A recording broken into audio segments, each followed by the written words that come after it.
Solo fue un sueño. ¿Cómo dice? Anoche te soñé que estabas junto a mí, pero al despertar solo fue un sueño.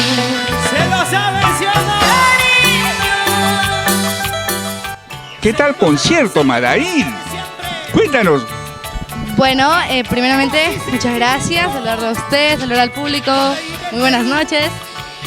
Bueno, ahorita estamos ya como que un poco ya cansaditos, ¿no? Pero en sí el evento estuvo tranquilo, estuvo relajante, compartimos un poco con el público, ¿no? Un poco como que seguimos, de cada evento aprendemos algo nuevo, ¿no?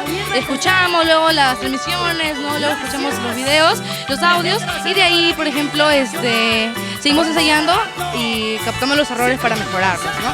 De hecho que sí. Sí, Madail. Presentaciones, cuéntanos. Se viene el 12, el 19, el 12 creo, no, el 12 estamos...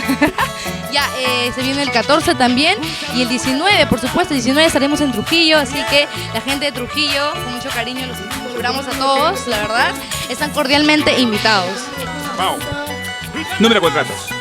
Bueno, número de contratos es el 948-971-910, una vez más, 948-971-910. Lo pueden encontrar en nuestra página de Facebook como Madaid del Perú. Qué bueno, Madail. Bueno, te deseo muchos éxitos, pues, Madail, pues, que sigan los éxitos por siempre. Pues un abrazo y despedida para que dejen.